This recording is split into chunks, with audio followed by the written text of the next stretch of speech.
તાલુકાના ખાનપુર દેહ ગામે રખડતા શ્વાનો એક મહિલા પર હુમલો કરતા તેઓ ગંભીર રીતે ઇજાગ્રસ્ત થયા છે। પ્રાપ્ત માહિતી અનુસાર ફરઝાના ઇમરાન યાકુબ પટેલ નામની મહિલા પર શ્વાનોએ અચાનક હુમલો કર્યો। હુમલામાં તેમના મોં, ગાલ અને નાકના ભાગે ગંભીર ઇજાઓ પહોંચી। ઇજાગ્રસ્ત મહિલાને તાત્કાલિક જંબુસર સરકારી હોસ્પિટલ ખાતે સારવાર માટે ખસેડવામાં આવ્યા। ત્યારબાદ પ્રાથમિક સારવાર આપ્યા બાદ વધુ સારવાર માટે તેમને વડોદરા રિફર કરવામાં આવ્યા છે। ગામમાં રખડતા શ્વાનોના વધતા ત્રાસને કારણે આવી ઘટનાઓ વારંવાર બનતી હોવાનો સ્થાનિકો આક્ષેપ કરી રહ્યા છે। લોકો દ્વારા તંત્ર વહેલી તકે અસરકારક કાર્યવાહી કરે તેવી માંગ ઉઠી છે। આદમ પટેલ ખાનપુર દેહ ગામનો રહેવાસી છું। ખાનપુર ગામમાં કૂતરાઓનો એટલો બધો ત્રાસ છે કે હદ પાર થઈ ગયેલું છે। આ મારી મિસિસ છે ફરઝાના ઇમરાન યાકુબ પટેલ। નાકે, હોઠ ઉપર બધી જગ્યાએ તોડી ખાધું છે।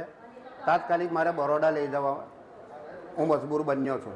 ગયા વર્ષે મારી ભાણકીને આ બેનની ભત્રીજી થાય, માત્ર 1.5 વર્ષની ઉંમરની છોકરી હતી।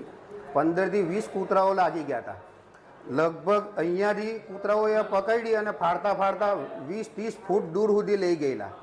એ છોકરીને પણ બરોડા લઈ જવા અમારે મજબૂર થવું પડ્યું હતું, બરાબર। હવે લગભગ 2-3 મહિના સુધી ટ્રીટમેન્ટ ચાલી બરોડા SSG હોસ્પિટલમાં।